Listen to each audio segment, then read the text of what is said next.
Hello everyone, my self Kumod. मैं आपको CET 2023 में केमिस्ट्री पढ़ाऊंगा। केमिस्ट्री में इस बार ही काफ़ी सारे चैप्टर्स हैं, ऑर्गेनिक के सारे ही हैं। और ट्वेल्थ में हमने जो चीज़ें नहीं पढ़ पाई थी वो भी इसमें हैं। जैसे ट्वेल्थ में हेलो हेलो एरिन्स में एंड हेलो एल्केन्स में ये यूजेस के हटा दिए गए थे, लेकिन वो भी हैं इस बार, तो वो ही हमें पढ़ने पड़ेंगे। तो ऑर्गेनिक में जैसे halo alkanes and halo arenes है, एल्कोहल्स फिनॉल्स एंड ईथर्स है, एल्डिहाइड कीटोन्स है, कार्बोक्सिलिक एमीन्स है, पॉलीमर्स एंड सो ऑन। तो हम अपना पहला halo alkanes and halo arene से शुरू करते हैं।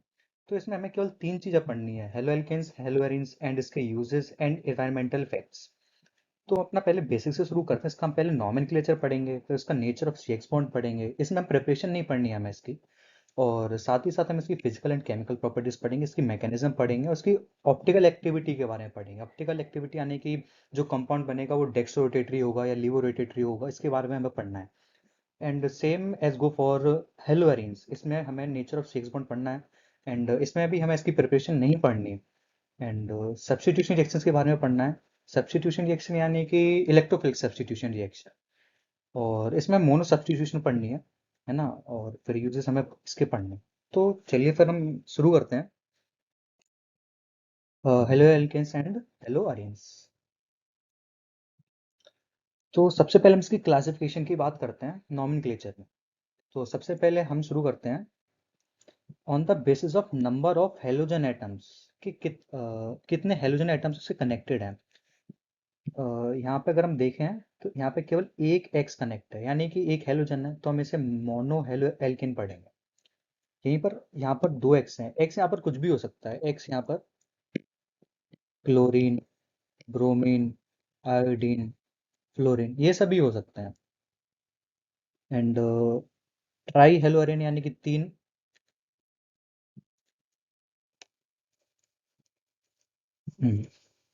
ट्राई हेलो एल्केन में यानी कि तीन हेलोजन जुड़े होंगे, जैसे कि आप देख सकते हैं एक्स एक्स एक्स। तो यहाँ पे तीन हेलोजन जोड़े हुए, इसलिए हम इसको ट्राई हेलो एल्केन बोल रहे हैं। एंड सेम हम बेंजीन रिंग में पढ़ेंगे। यहाँ पर बेंजीन रिंग में एक एक्स जोड़ा हुआ है, तो इसलिए हम इसे मोनो हेलो अरीन बोल रहे हैं। एंड डाई हेलो यानी कि दो एक्स जोड़े होंगे, और ट्राई हेलो यानी कि तीन हेलोजन जोड़े होंगे। तो ये थोड़ा basic classification on the basis of halogen atoms. तो आगे हम बढ़ें। तो अगला क्लासिफिकेशन आता है on the basis of compounds having, जिसमें कार्बन का हाइब्रिडाइजेशन sp3 होगा, है ना। यहाँ पर एक्स क्या हो सकता है? फ्लोरीन, क्लोरीन, ब्रोमीन, आयोडीन, है ना। तो एक्स यहाँ पर फ्लोरीन, क्लोरीन, ब्रोमीन, आयोडीन कुछ भी हो सकता है। तो पहले हम बात करें एल्काइल हैलाइड और हेलो एल्केन, ये एक ही बात है। यहाँ पे हम तीन तरीके की एल्केलाइड के बारे में बात करते हैं: प्राइमरी, सेकेंडरी और टर्शियरी। प्राइमरी यानी कि हैलोजन जिस कार्बन से जुड़ा जुड़ा हुआ है वो कितने कार्बन से जुड़ा हुआ है। तो प्राइमरी में हैलोजन जिस कार्बन से जुड़ा हुआ है वो कार्बन केवल एक कार्बन से जुड़ा हुआ है, तो हम उसे प्राइमरी एल्केलाइड कहेंगे। ऐसी सेकेंडरी यानी कि ये जो हैलोजन है जिस कार्बन से जुड़ा हुआ है वो केवल और केवल दो कार्बन से जुड़ा हुआ है, इसलिए हम इसे 2 डिग्री बोलेंगे।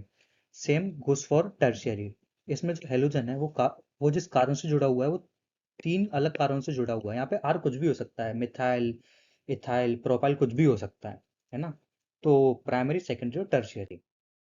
फिर हम आते हैं एलाइलिक हैलाइड। एलाइलिक हैलाइड में अपना बेसिक फंडा क्या होता है वो मैं आपको बताता हूँ।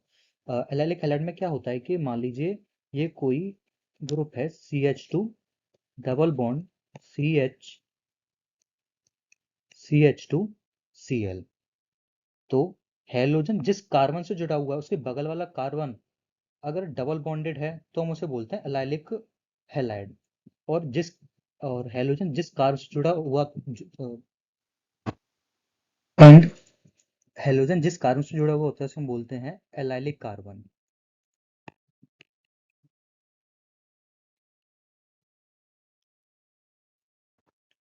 तो इसके एग्जांपल्स हमें दे रखे हैं। ये हमें एक साइक्लोहेक्सेन वाली रिंग दे रखी है, इसमें इन्होंने ये डबल बॉन्डेड दे रखा है और ये हेलोजन दे रखा है। यहाँ पे हेलोजन जिस कार्बन से जुड़ा है उसके बगल वाला कार्बन डबल बॉन्डेड है, इसलिए हम इसे एलाइलिक हैलाइड बोलेंगे। और हेलोजन जिस कार्बन से जुड़ा है उसे हम एलाइलिक कार्बन बोलेंगे। और ये एग्जांपल मैं आपको दे चुका हूँ, ये वाला। और बेंजाइलिक हैलाइड में हमें बेंजीन रिंग दे रखी होगी। तो ये रही हमारी बेंजीन रिंग।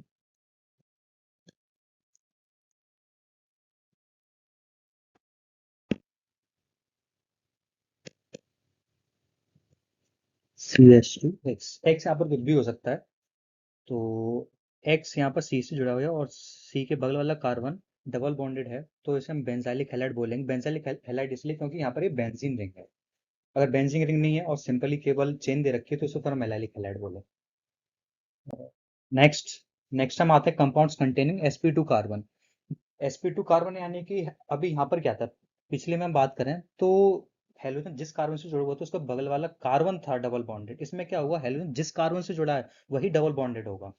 तो यहाँ पे इन्होंने एग्जांपल दे रखा है, ये इन्होंने दे रखा है इस तरीके से कि CH2 डबल बॉन्ड CHX। यहाँ पे हम देख सकते हैं कि हेलोजन जिस कार्बन से जुड़ा हुआ है वही डबल बॉन्डेड, इसलिए हमें इसे विनायलिक हैलाइड बोल रहे हैं। सेम एग्जांपल हम इसमें साइक्लोहेक्सेन में देखते हैं। इसमें जो हेलोजन है जिस कार्बन से जुड़ा हुआ है वही डबल बॉन्डेड है, तो इसलिए हम इसे विनाइलिक हैलाइड बोलेंगे। और अगर हम एराइल हैलाइड की बात करें, एराइल हैलाइड यानी कि बेंजीन रिंग होगी, सिंपली सी बात यही है। हेलोजन जिस कार्बन से जुड़ा हुआ है वही डबल बॉन्डेड है, इसलिए हम इसे एराइल हैलाइड बोलेंगे। और सेम एग्जांपल है ये, बस यहाँ पे इन्होंने क्या किया कि मिथाइल ग्रुप लगा दिया और कुछ नहीं किया। तो कुछ नहीं, सिंपल सी चार चीजें हैं, एलाइलिक, विनाइलिक, एराइल, बेंजाइलिक, बस ये चार चीजें हैं। और दो इंपॉर्टेंट चीजें और हैं, वो हम आगे पढ़ेंगे, शायद आगे हो भी। वैसे यहाँ पे नॉमेनक्लेचर अगला हमारा टॉपिक, लेकिन दो और चीजें होती हैं, एक होती है विस्नल डाइहैलाइड और एक होता है जेम डाइहैलाइड।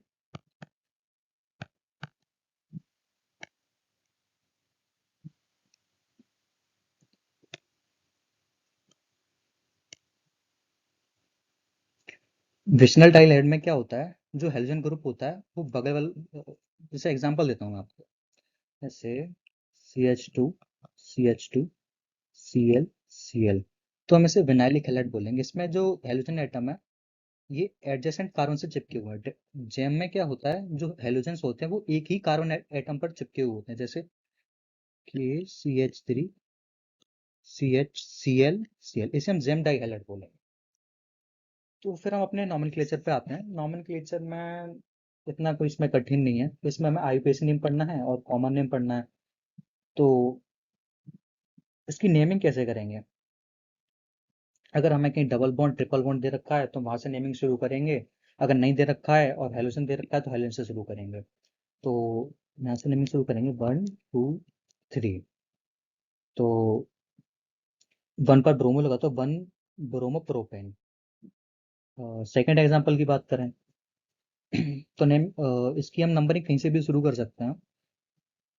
मान लीजिए यहाँ से करते हैं 1 2 3, तो 2 पर क्लोरीन लगा हुआ है तो 2 क्लोरोप्रोपेन, इसी तरीके से। एंड थर्ड वाला एग्जांपल देखें, इसे हम आइसोब्यूटाइल ग्रुप कहते हैं, इस वाले ग्रुप को।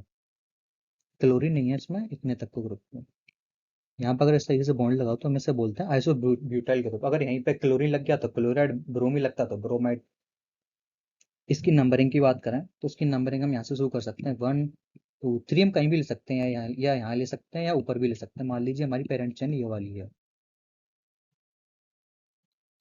तो 1 पर क्लोरीन है, 3 पर मिथाइल ग्रुप लगा हुआ है। तो अल्फाबेट के हिसाब से हम देखेंगे कि पहले सी आता है कि एम आता है। तो अल्फाबेट के हिसाब से हम जैसा हमने देखा है तो सी पहले आता है।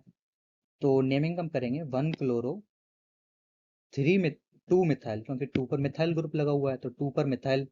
और कितने रिंग की पेरेंट चेन में कितने कार्बन है, 3 कार्बन, तो 1 क्लोरो 2 मिथाइल प्रोपेन, सिंपली नाम। अ, अब हम बेंजीन रिंग में आए तो बेंजीन रिंग में तो ये सिंपली नाम हो गया, 1 पर ब्रोमो है, आगे नेमिंग करने की जरूरत नहीं क्योंकि और कोई ग्रुप है नहीं, तो 1 ब्रोमो बेंजीन। वैसे 1 लिखा नहीं जाता तो उन्होंने डायरेक्ट ब्रोमो बेंजीन लिख दिया। यहाँ पे हमें आगे नेमिंग करने की जरूरत है, 1 पर ब्रोमो 2 3 4 5 6, तो 1 ब्रोमो, 3 पर भी ब्रोमो है और कहीं ब्रोमो है नहीं, तो हम किस तरीके से लिखेंगे 1 3 डाई ब्रोमो बेंजीन।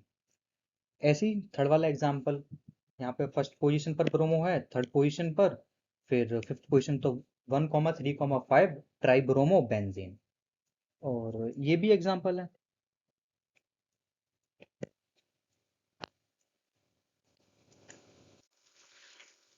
ये भी हमें एग्जाम्पल दे रखे हैं। इसकी हम नॉमेनक्लेचर कैसे करेंगे? यहाँ पे कोई डबल बॉन्ड ना ट्रिपल बॉन्ड ना ही कोई फंक्शनल ग्रुप है, तो यहाँ पे हमें हेलोजन दे रखा है, तो इसी के पास से नंबरिंग शुरू करेंगे। 1 2 3 हम कहीं भी ले सकते हैं, नीचे ऊपर। मान लीजिए हम यहाँ ले लेते हैं, तो ये हमारी पेरेंट चेन हो गई, कितने कार्बन की? 3 कार्बन की। और 1 पर क्लोरो है और 2 पर 2 मिथाइल ग्रुप लगे हुए हैं, तो अल्फाबेट के हिसाब से सी पहले आता है, तो 1 क्लोरो, 2 पर 2 मिथाइल ग्रुप लगे हुए, तो 1 chloro 2,2 di methyl propane. Propane इसलिए क्योंकि 3 कार्बन है। ये तो खैर सिंपल ही वाला है, इसको हम करेंगे। कहीं से भी नेमिंग शुरू कर सकते हैं, क्योंकि यहाँ अगर यहाँ से करते हैं तब भी दूसरी पोजीशन ब्रोमीन है, अगर यहाँ से करते हैं तब भी दूसरी पोजीशन पर ब्रोमीन है। तो 1 2 3, तो 2 ब्रोमो प्रोपेन। तो चलिए आगे चलते हैं। हाँ, मैं आपको बता चुका हूँ, जैसे gem dihalide, vicinal dihalide, vicinal में एग्जांपल देख सकते हैं, मैंने आपको ये दिया था। इसमें जब हाइड्रोजन ग्रुप एडजेसेंट कार्बन पर चिपके हुए होते तो उसे हम बोलते हैं विस्नल डाई हैलाइड। जेम में क्या होता है, जो हाइड्रोजन चिपके हुए होते हैं वो केवल एक ही कार्बन पर चिपके हुए होते हैं। और एग्जाम में अगर देखा जाए तो इतने नहीं पूछे जाते हैं। अगर पूछेगा आप भी जाता, तो वो ये पूछेगा इसमें से विस्नल वाला कौन सा है, जेम वाला कौन सा है। और फिर इसके ये नाम और इम्पोर्टेंट है कि इसके नाम को कैसे लिखा जाए। इसको नाम नाम को याद करने की ये ट्रिक है कि यहाँ पर एक डाई आ रहा है, इत, ethylidene chloride, ethylene di chloride, अब दोनों में कंफ्यूजन होती है। तो मैं तो हमेशा ऐसे याद रखता हूँ कि विष्णु वाले में क्लोराइड से पहले डाई आता है, मैं तो इतना याद रखता हूँ। इसके नाम एग्जाम में ज़्यादातर नहीं पूछे जाते, मेनली वो ये पूछेगा कि विस्नल डाई हैलाइड है कि जेम डाई हैलाइड है ना। तो इसमें इसके नाम को इतना याद रखने की ज़रूरत नहीं है, आप चाहे तो रख सकते हैं। बस आपको इतना याद रखना है कि विस्नल कैसा होता है दिखने में, जेम कैसा होता है, इनफ, वो इतना इनफ है। अब अगला हमारा टॉपिक है nature of C X bond.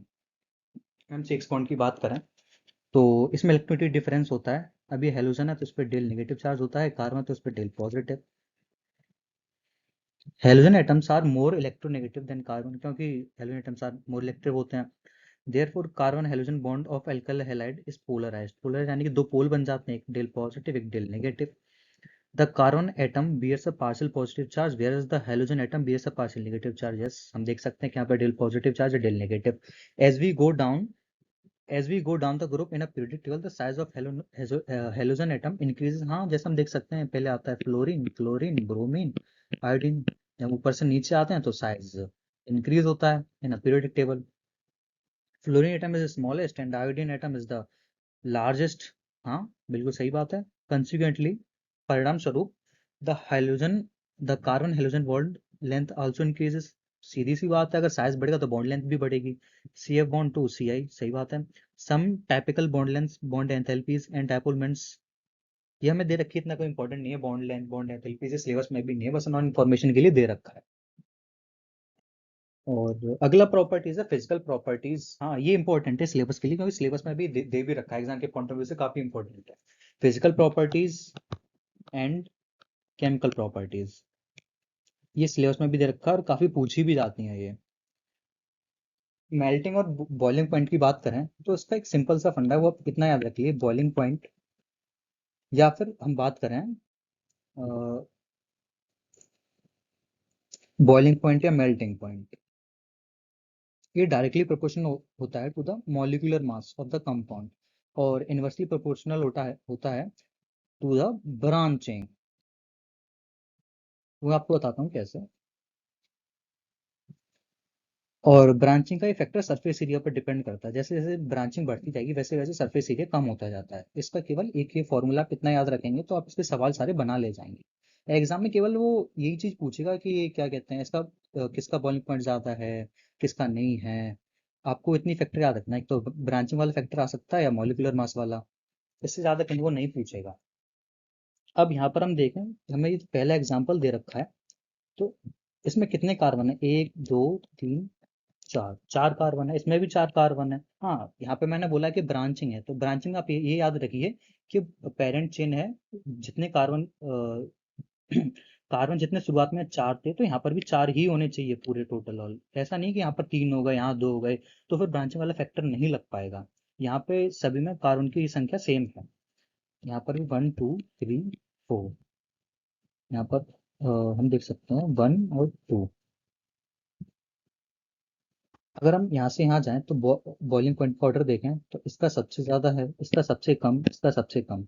मैंने आपको बता चुका हूँ कि बॉइलिंग पॉइंट डिपेंड करता है ब्रांचिंग पर। जैसे जैसे ब्रांचिंग बढ़ती जाएगी, बॉइलिंग पॉइंट कम होता जाएगा। बॉइलिंग पॉइंट क्यों कम होगा? क्योंकि ब्रांचिंग बढ़ रही, ब्रांचिंग बढ़ रही यानी कि सरफेस एरिया कम हो, सरफेस एरिया कम हो रहा है यानी कि वो चीज़ आसानी से टूट सकती है, इसलिए उसका बॉइलिंग पॉइंट कम हो रहा है। अगर हम अपना अगला एग्जाम्पल देखें तो हमारे पास अगला एग्जाम्पल है, क्लोरीन वाला एग्जाम्पल दे रखा है इन्होंने। यहाँ पर इसका नाम अगर हम देखें तो 1,2 डाइक्लोरो बेंजीन, इसका भी 1,3 डाइक्लोरो बेंजीन, इसका 1,4 डाइक्लोरो बेंजीन। अब इसके ऑर्डर को कैसे याद रखा जाए? एनसीईआरटी में जितने एग्जाम्पल दे रखे हैं इससे रिलेटेड वो इंपॉर्टेंट ही है, एग्जाम में वही पूछेगा। तो इसकी तो मैंने एक ट्रिक बनाई थी, वो मैं ट्रिक आपको बताता हूँ। बॉइलिंग पॉइंट के लिए तो ये थी, बॉइलिंग पॉइंट और मेल्टिंग पॉइंट। बॉइलिंग पॉइंट के लिए थी कि OPM, और मेल्टिंग पॉइंट के लिए POM। यानी कि ये तो सारा ग्रुप ये सभी में कॉमन है ये वाला। मैं जो बात कर रहा हूँ ऑर्थो पैरा मेटा, वो मैं इससे रिलेटेड बात कर रहा हूँ, इससे इससे, है ना। अभी मैं आपको दिखाता हूँ, ये मैंने जो ट्रिक बनाई थी वो इसमें वैलिड हो रही है। अगर हम बॉइलिंग पॉइंट का देखें तो मैंने क्या बनाई है, ऑर्थो पैरा मेटा। सबसे ज्यादा किसका है? ऑर्थो का। सही बात है, ऑर्थो का सबसे ज्यादा है 453। उसके बाद पैरा, पैरा का देखा जाए तो 448। सही बात है, इससे सब सेकंड नंबर पर। फिर उसके बाद क्या आता है? मेटा 446, इससे कम है, यानी कि ट्रिक सही है हमारी। मेल्टिंग पॉइंट सबसे ज्यादा किसका हुआ? पैरा का, 323, बिल्कुल सही है। ऑर्थो, ऑर्थो 256 सही है। फिर मेटा 249 सही है। यानी कि अगर आप एनसीईआरटी में एग्जांपल दे रखा है तो आप इसको याद रख लीजिए, आपको कुछ और याद रखने की जरूरत नहीं है बस। चलिए आगे चलते हैं फिर। अब अगला टॉपिक आता है सॉल्युबिलिटी का। हम सॉल्युबिलिटी की बात करें तो उन्होंने काफी थ्योरी लिख रखी है, पहले हम इसको एक बार थोरली पढ़ लेते हैं, फिर उसके बाद बताते हैं इसमें आगे ये क्या कहना क्या चाह रहे हैं। ये कह रहे हैं कि the halo alkanes are very slightly soluble in water, काफी कम सॉल्युबल होते हैं वाटर में। वैसे इसका सीधा कारण यही है, मैं आपको डायरेक्टली बता देता हूँ कि जो ऑर्गेनिक कंपाउंड्स होते हैं,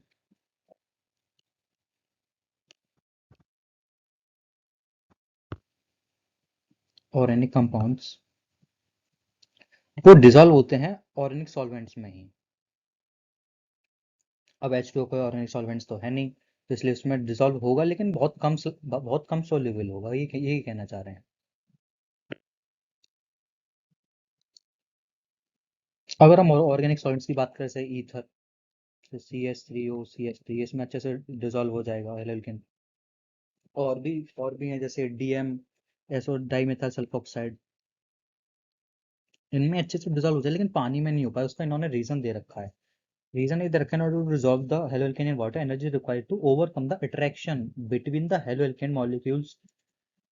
इसमें क्या होता है कि मान लीजिए हमारे पास RX दे रखा है, एक और काफी सारे मॉलिक्यूल्स होंगे हमारे पास। मान लीजिए एक RX का मॉलिक्यूल इधर है, एक RX का मॉलिक्यूल इधर है। इस पर डेल नेगेटिव चार्ज होगा, इस पर del positive, del positive, del negative, del positive, del negative. मैं यहाँ पर डेल पॉजिटिव डेल नेगेटिव इसलिए लगा रहा हूँ क्योंकि ये पूरी तरीके से नेगेटिव पॉजिटिव चार्ज एक्वायर नहीं किया है, ये अपनी इच्छा जाहिर कर रहा है पॉजिटिव चार्ज लाने की, इसका मतलब ये है। अब चूंकि ये डेल नेगेटिव डेल पॉजिटिव इनके बीच में अट्रैक्शन होगा, ऐसे इनके बीच में ऐसे ऐसे चलता रहेगा अट्रैक्शन।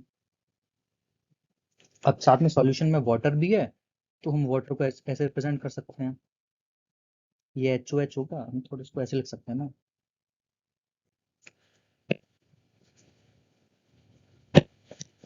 HOH। इस पे del negative del positive, del positive del negative del positive. अभी डेल नेगेटिव डेल पॉजिटिव के बीच में अट्रैक्शन होगा, ऐसे यहाँ अट्रैक्शन चलता रहेगा, ऐसे यहाँ अट्रैक्शन चलता रहेगा।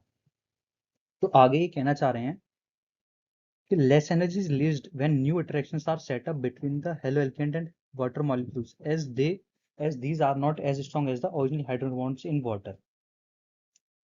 यानी कि ये पूरी चीज सॉल्यूशन में पड़ी हुई है, वाटर भी है हेलोअल्केन भी है। अब चूंकि ये आपस में भी बॉन्ड बनाए, ये आपस में भी बॉन्ड बनाए हैं, तो क्या होता है कि ये डेल नेगेटिव इससे भी अपना अट्रैक्शन बनाता है। ये अट्रैक्शन इतना मजबूत नहीं होता, इसलिए इसमें इसको तोड़ने के लिए कम एनर्जी देनी पड़ती है। यहाँ पे कह रहे हैं कि लेस एनर्जी रिलीज, सेम बात है, अगर आप कम एनर्जी दे रहे हो तो कम एनर्जी दो, कम एनर्जी निकले तो वो चीज़ अनस्टेबल होती है। अनस्टेबल कहने का मतलब कम सॉल्यूबल होती है। इसका सीधा फंडा यही है। बस आपको मेन चीज़ याद रखनी है कि ऑर्गेनिक कंपाउंड्स ऑर्गेनिक सॉल्वेंट्स में ही डिसॉल्व होते हैं। इसलिए एग्जाम में वो ये नहीं पूछेगा इसका रीजन क्या, आपसे सीधे पूछेगा कि किसकी सॉल्युबिलिटी ज़्यादा है, किसकी सॉल्युबिलिटी कम है। वैसे भी अगर हम देखें तो जो आर ग्रुप होता है, आर ग्रुप यानी कि CH3 हो सकता है, C2H5 हो सकता है। इसमें वैसे भी कार्बन है, ये प्लस आई ग्रुप, ये प्लस आई इफेक्ट शो करता है। और सॉल्युबिलिटी डिपेंड करती है माइनस आई ग्रुप पर, है ना। सॉल्युबिलिटी डिपेंड करती है, मैं इसको थोड़ा यहाँ लिखता हूँ।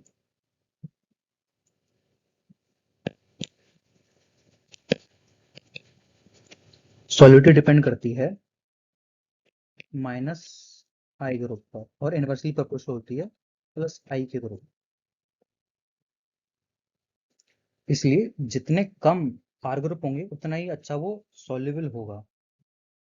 हाँ, इतना आपको याद रखना है। बस पेपर में आएगा तो डायरेक्ट एक क्वेश्चन आएगा, ये नहीं पूछेगा कि रीजन क्या है इसके पीछे। और मैं वैसे भी आपको रीजन बता चुका हूँ, क्योंकि अट्रैक्शन बहुत कम होता है। ये अट्रैक्शन आसानी से तोड़ा सकता है, और आसानी से तोड़ सकता है तो बहुत कम एनर्जी रिलीज होगी। इसलिए ये काफी कम सॉल्युबल होता है। सॉल्युबिलिटी के लिए क्या होता है कि इनके बीच का बॉन्ड काफी अच्छा होना चाहिए, जो कि है नहीं। और ये हमारी फिजिकल प्रॉपर्टीज हो चुकी हैं। फिजिकल प्रॉपर्टीज में हमने पढ़ चुके हैं कि boiling point, melting point, solubility, ये इसकी मेन चीजें थी। फिर आगे हमारा आता है केमिकल रिएक्शंस। केमिकल रिएक्शंस यानी कि यहाँ पर ये रिएक्शंस डब्ल्यू बाहर लिख गया है, तो आप रहने दीजिए। इसमें 3 तरह की रिएक्शन पढ़नी है। एनसीईआरटी में केवल 3 तरह की रिएक्शन दे रखी है। न्यूक्लियोफिलिक सब्स्टिट्यूशन, ये वैसे तो काफी तरीके की होती है, उसमें से मेनली ये है 3 तरीके की। एनसीईआरटी में इसकी जो रिएक्शंस दे रखी हैं वो SN1 दे रखी है, SN2 दे रखी, एक और दे रखी है, वो है SNI। SN1 आपने सुनी होगी, unimolecular nucleophilic substitution. SN2 bimolecular nucleophilic substitution. SNI and I represent करता है इंट्रामोलिकुलर न्यूक्लियोफिलिक सब्स्टिट्यूशन। अब आगे है एलिमिनेशन रिएक्शंस। एलिमिनेशन भी काफी तरीके की होती है, E1 E2, है ना। तो अपने में केवल E2 है। इसमें इंटरमीडिएट एल्कीन बनता है, इसलिए हम हमारे के लिए इंपॉर्टेंट केवल E2 है। रिएक्शन विद मेटल, ये भी इंपॉर्टेंट है। एनसीईआरटी में केवल हमें 3 ही पढ़नी है ये, बस। तो चलिए पढ़ते हैं ना फिर। हाँ, तो ये मैंने कुछ इस तरीके से चार्ट बनाया था। इसमें जो इम्पोर्टेंट मैं आपको बता देता हूँ। ये हमारी यूज होगी इलेक्ट्रोफिलिक सब्स्टिट्यूशन रिएक्शन, इसको हम ESR बोलते हैं। जहाँ पर भी आपको दिख जाए कि कोई हेलो एल्केन है, कोई हेलो एल्केन या कोई हेलो एरीन है, अगर उसका हम क्लोरीनेशन कराएं, सल्फोनेशन कराएं, नाइट्रेशन कराएं, तो वो रिएक्शन ESR कहती है, ESR कहलाती है, यानी कि इलेक्ट्रोफिलिक सब्स्टिट्यूशन रिएक्शन। मैं आपको बता चुका तीन तरीके की हो सकती है, SN1, SN2, SNI। Free radical ये हमारे में है नहीं वैसे तो अभी। और फिर एडिशन में हम पढ़ें तो इसमें तो अभी हमारे में कोई है नहीं, हाँ। लेकिन जरूर बात करें एलिमिनेशन में, तो हमें ये वाली पढ़नी है, बीटा एलिमिनेशन। कौन उसमें भी कौन सी, E2 वाली। तो बीटा एलिमिनेशन में क्या होता है, एल्कीन बनता है, आपको इतना याद रखना है बस। अल्फा अल्फा अल्फा एलिमिनेशन वाली अपने में है नहीं। इसमें आई थिंक वो कार्बिन जैसा कुछ इंटरमीडिएट बनता है। ये कुछ ग्रुप दे रखे हैं, आइसोप्रोपिल, नियोपेंटिल, इतने क्रम कम बोलते हैं, आइसोप्रोपिल, नियोपेंटिल। नियो यानी कि एडजेसेंट 2 कार्बन चिपके हुए होंगे, पेंटिल यानी कि 5 कार्बन, सीधी बात है। तो इसका निचोड़ ये है कि हमें केवल एक ये सर याद रखनी है, ये याद रखना है, न्यूक्लियर सब्स्टिट्यूशन रिएक्शन। और एडिशन में इतना कोई इंपॉर्टेंट नहीं, अगर होगा तो मैं आपको आगे बता दूंगा। हाँ, तो हम अब बात करते हैं SN1 और SN2। तो हमें SN1 पढ़नी है, तो SN1 में अपने तरीके से बताता हूँ। यहाँ पर तो मैंने वैसे काफ़ी सारी चीज़ें लिख रखी थी, वही मैंने इसमें आपको समझा दिया, लेकिन मैं अपनी तरफ से आपको समझा देता हूँ। तो हम पहले पढ़ते हैं SN1, unimolecular nucleophilic substitution reaction. मान लीजिए मैं लेता हूँ कोई 3 डिग्री कार्बन लेता हूँ मैं। तो इसमें क्या होता है कि SN1 में कार्बोकैटायन का फॉर्मेशन होता है। वो किस तरीके से होता है मैं आपको बताता हूँ। इसमें क्या होता है, ये डेल नेगेटिव एक बार होता है, ये डेल पॉजिटिव। इसमें क्या होता है कि इस तरीके से R1 R2 R3 कार्बोकेटन का फॉर्मेशन होता है। और फिर अब चूंकि यूनिमॉलिक्यूलर न्यूक्लियोफिलिक सब्स्टिट्यूशन रिएक्शन है, यानी कोई न्यूक्लियोफाइल इस पर अटैक करेगा यानी कोई दूसरा न्यूक्लियोफाइल जाएगा। यहाँ से अब चूंकि एक्स जा चुका है तो कोई दूसरा न्यूक्लियोफाइल आएगा, उस पर अटैक करेगा। मान लीजिए वही न्यूक्लियोफाइल है, तो ये कुछ इस तरीके से बन जाएगा सी। इस तरीके से R1 R2 R3, और यहाँ पर कोई न्यूक्लियोफाइल चिपक जाएगा। हाँ। यहाँ से जब रिएक्शन होती है तो काफ़ी स्लो रिएक्शन होती है ना। और जो हम किसी भी रिएक्शन का रेट कैसे रेट डिटरमाइनिंग स्टेप क्या होता है, वो स्लो स्टेप ही होता है। तो ये रिएक्शन कितने स्टेप में होती है? 2 स्टेप में होती है। पहले स्टेप ये और दूसरा स्टेप यहाँ से यहाँ। ये जब इस पर न्यूक्लियोफाइल अटैक करता है तो रिएक्शन काफ़ी फास्ट होती है। तो कुछ इसके इंपॉर्टेंट पॉइंट है, मैं आपको बताता हूँ, जो पेपर के पॉइंट ऑफ व्यू तो काफ़ी इंपॉर्टेंट है। वो ये सब नहीं पूछेगा कि इसके बीच में क्या बना, आपसे डायरेक्ट ये पूछेगा अच्छा कि लास्ट में आपका क्या बन रहा है, बस इतना पूछेगा। तो आपको कुछ इंपॉर्टेंट चीज़ बताता हूँ। जैसे इसमें पहला इंपॉर्टेंट चीज़ है कि ये टू स्टेप रिएक्शन होती है। सेकंड पॉइंट, इसमें कार्बोकैटायन का फॉर्मेशन होता है।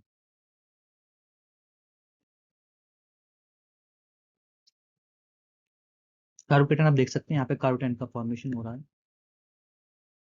तीसरा स्टेप है कि इसमें रेट डिटरमाइनिंग स्टेप कौन सा है, यानी कि इस रिएक्शन का रेट कौन कौन सा स्टेप डिटरमाइन करेगा। अब कोई चीज़ स्लो हो रही है तभी तो पता कर पाओगे कि इसका रेट क्या है। अगर ये चीज़ फास्ट हो रही है पता ही नहीं कर पाओगे इसका रेट हम कैसे डिटरमाइन करें। तो इसका जो रेट डिटरमाइनिंग स्टेप होता है वो फर्स्ट स्टेप होता है। First step is the RDS. RDS यानी कि रेट डिटरमाइनिंग स्टेप। और हम चौथे पॉइंट की बात करें, अब यहाँ पे कार्बोकेटायन बनना है तो कार्बोकेटायन में आप कोशिश करें कि इसका रीअरेंज हो जाए, रीअरेंजमेंट हो जाए। यहाँ पर तो मैंने आपको 3 डिग्री दिखा है, मान लीजिए 2 डिग्री होता है। कोशिश करें कि वहाँ पर अगर 3 डिग्री कार्बोकेटन बनना है तो वो और भी अच्छी बात है, क्योंकि 3 डिग्री कार्बोकेटन और भी ज़्यादा स्टेबल होता है। स्टेबल कैसे? क्योंकि उसमें सबसे ज़्यादा अल्फा हाइड्रोजन होती हैं, और जिसमें सबसे ज़्यादा अल्फा हाइड्रोजन होती हैं वो सबसे ज़्यादा स्टेबल होता है। तो चौथा पॉइंट आप यही डाल लीजिए कि पॉसिबिलिटी ऑफ रीअरेंजमेंट।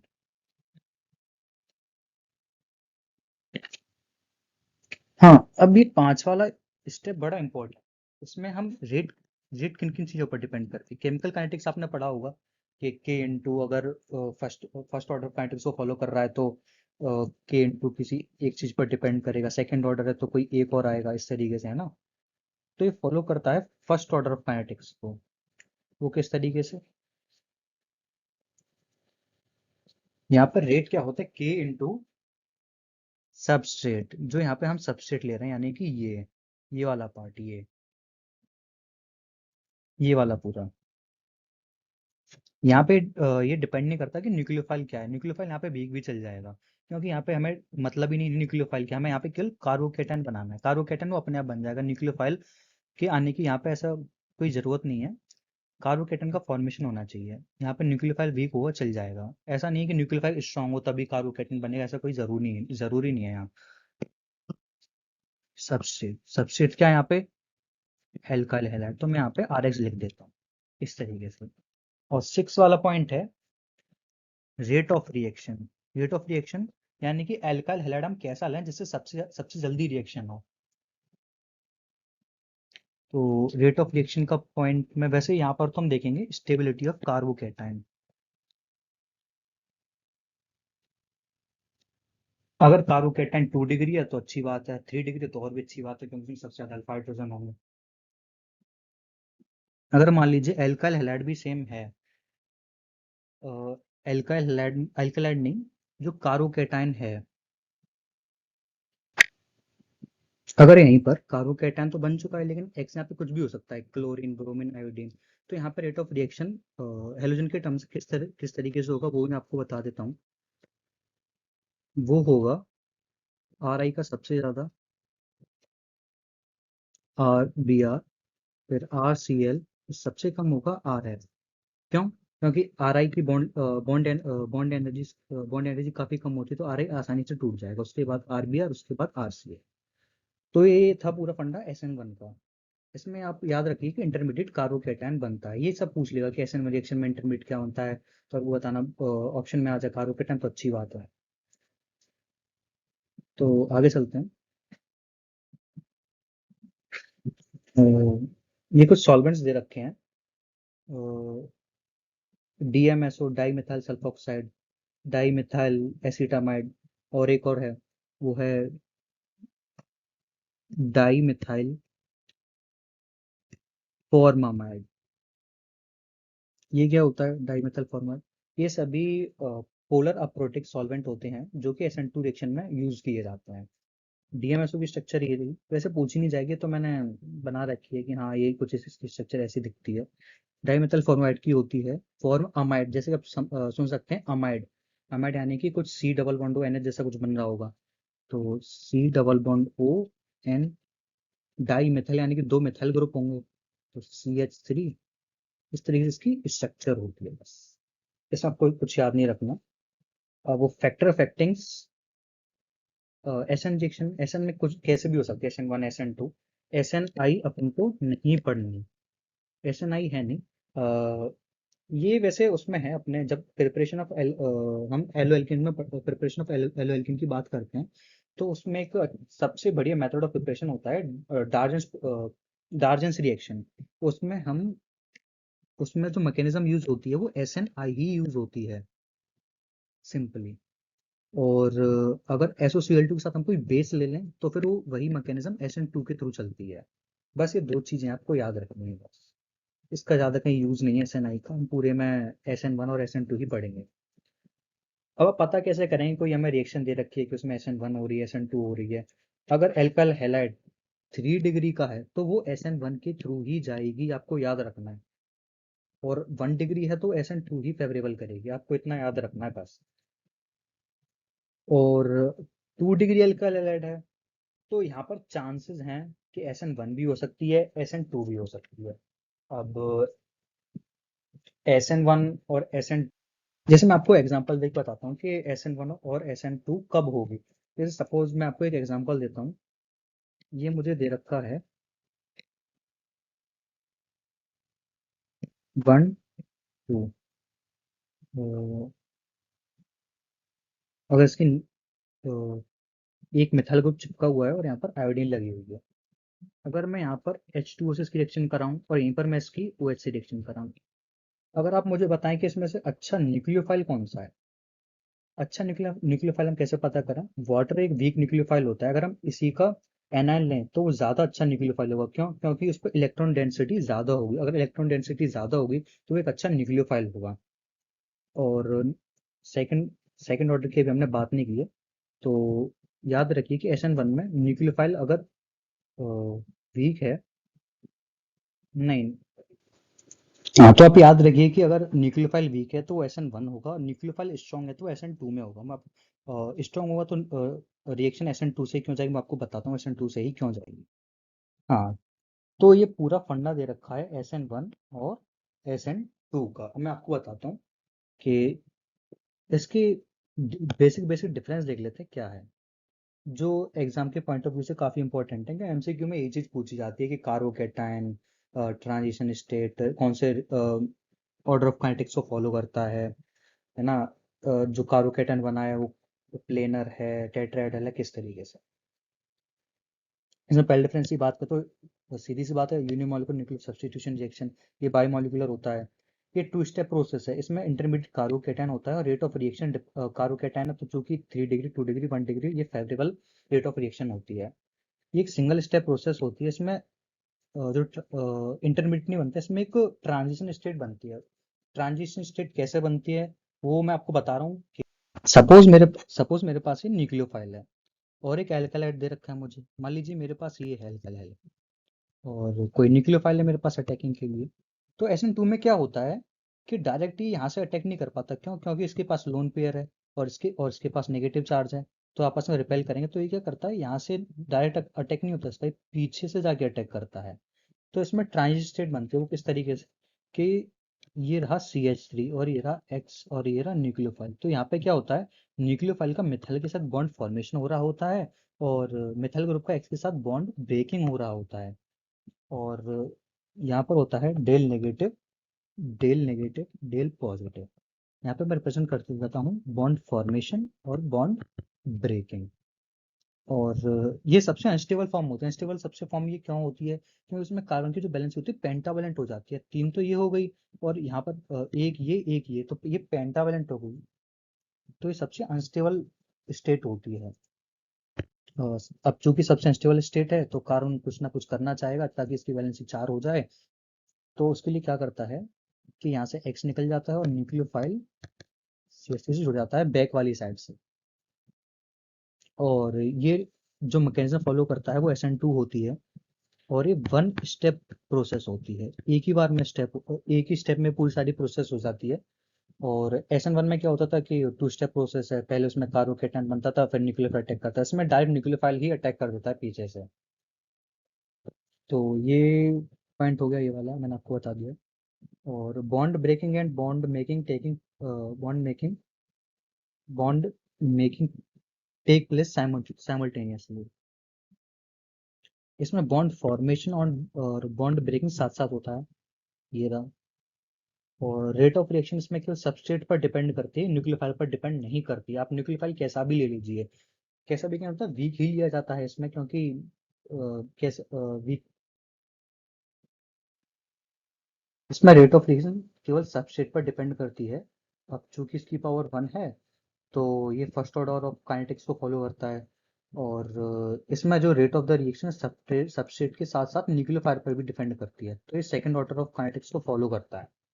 और यहाँ पर ये इंपॉर्टेंट है कि न्यूक्लियोफाइल स्ट्रांग हो। मैंने आपको पीछे अभी जो रिएक्शन बताई थी उसमें क्या था कि ये जो आयोडीन था इस तरीके से चिपका हुआ था, मैं यहाँ से इसकी H2 के साथ रिएक्शन करा रहा था इसकी OH के साथ, और मैंने आपको बताया था कि OH एक अच्छा यानी कि स्ट्रांग न्यूक्लियोफाइल है वाटर से।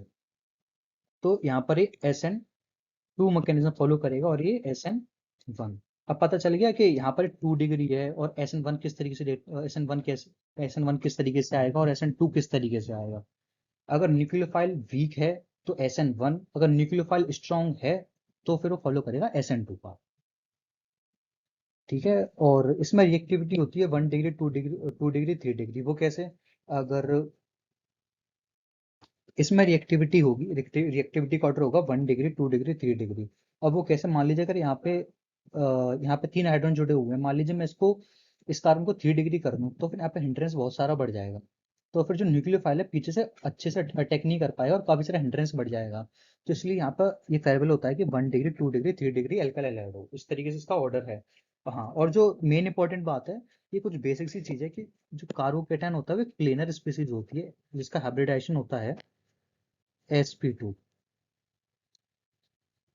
इस तरीके से हम इसको रिप्रेजेंट करते हैं। और सेकंड ऑर्डर ऑफ काइनेटिक्स को फॉलो करता है, ये करता है फर्स्ट ऑर्डर ऑफ काइनेटिक्स को। चलिए, ये तो हमारा क्लियर हो गया SN1 एंड SN2। SNI हमको पढ़ने की जरूरत नहीं है। हाँ, एलिमिनेशन रिएक्शन ये थोड़ा इंपॉर्टेंट चीज है। एलिमिनेशन में हमें केवल बीटा एलिमिनेशन पढ़ना है। बीटा एलिमिनेशन किस तरीके से होता है, हेलोजन जिस कार्बन से जुड़ा हुआ है उसके बगल वाला कार्बन बीटा कार्बन कहलाता है, और इस वाले हाइड्रोजन को हम बीटा हाइड्रोजन कहेंगे। और हेलोजन जिस कार्बन से जुड़ा हुआ है उस कार्बन को हम अल्फा कार्बन कहेंगे, और इस कार्बन से जो हाइड्रोजन जुड़ी हुई है उसे हम अल्फा हाइड्रोजन कहेंगे। तो इसमें हम क्या करते हैं कि इसमें इतना याद रखिए कि इंटरमीडिएट इसमें एल्कीन बनता है बस। और मैं इसको आपकी एक एग्जांपल के थ्रू बताता हूँ कि पेपर में क्वेश्चन अगर आता है तो किस तरीके से आएगा। वैसे एलिमिनेशन से नहीं आएगा जहां तक मुझे लगता है, क्योंकि SN1 और SN2 बहुत इंपॉर्टेंट है। एलिमिनेशन से आज तक मैंने कभी नहीं देखा क्वेश्चन आया है।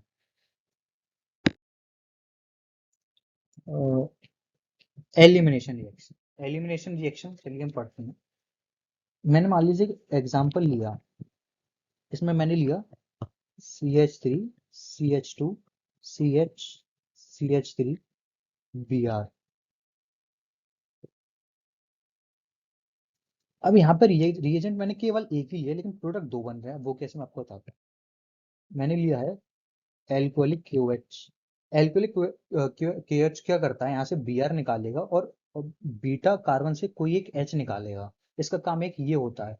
और जहाँ पर सबसे ज्यादा अल्फा हाइड्रोजन होगी वो सैडजेफ प्रोडक्ट कहलाता है, और जहाँ पर अल्फा हाइड्रोजन कम होगी वो हॉफमैन प्रोडक्ट कहलाता है। बस आपको इतना याद रखना है। और ज्यादातर क्वेश्चन में सैडजेफ प्रोडक्ट ही आपको लिखना होगा, वो कभी भी हॉफमैन प्रोडक्ट नहीं पूछता। यहाँ पर रही अल्कोहलिक QH, ये रही अल्फा कार्बन, और बगल वाला कार्बन बीटा कार्बन कहलाएगा, तो यहाँ पर बीटा कार्बन ये भी हो सकता है, ये भी हो सकता है, इसलिए यहाँ पे इसके चांसेस हैं कि दो प्रोडक्ट बने हैं। अगर मान लीजिए कि हाइड्रोजन इस वाले कार्बन से निकले तो क्या होगा? तो CH3 CH2 CH double bond CH2, यहाँ से HBr निकल गया। और अगर मान लीजिए हाइड्रोजन इस वाले कार्बन से निकले तो क्या बनेगा? तो बनेगा CH3 CH double bond CH3। अब इसमें सबसे ज्यादा स्टेबल या फिर अच्छा अच्छा यानी कि मेजर प्रोडक्ट कौन सा होगा? तो हम डिसाइड करते हैं अल्फा हाइड्रोजन से, जिसकी सबसे ज्यादा अल्फा हाइड्रोजन होंगी वो सबसे ज्यादा स्टेबल यानी कि मेजर प्रोडक्ट होगा। तो हम वो अल्फा हाइड्रोजन कैसे देखते हैं? ये रहा हमारा डबल बॉन्डेड सिस्टम, ये रहा। इसके बगल में जो कार्बन है उस कार्बन पर कितने हाइड्रोजन है, वही हमारी अल्फा हाइड्रोजन कहलाती है ना। तो ये दोनों कार्बन डबल बॉन्डेड है, इसके बगल में जो कार्बन है उसकी कितनी हाइड्रोजन है? दो हाइड्रोजन, तो उसकी अल्फा हाइड्रोजन कितनी हो गई? दो, है ना। और अगर हमें इसकी अल्फा हाइड्रोजन देखनी तो कैसे देखेंगे? डबल बॉन्डेड सिस्टम ये है, इसके बगल में जो कार्बन है उसकी हाइड्रोजन कितनी है? तो इसके बगल में तो दो कार्बन है, एक ये भी है और एक ये भी है, तो दोनों काउंट कर लीजिए, तीन और तीन 6।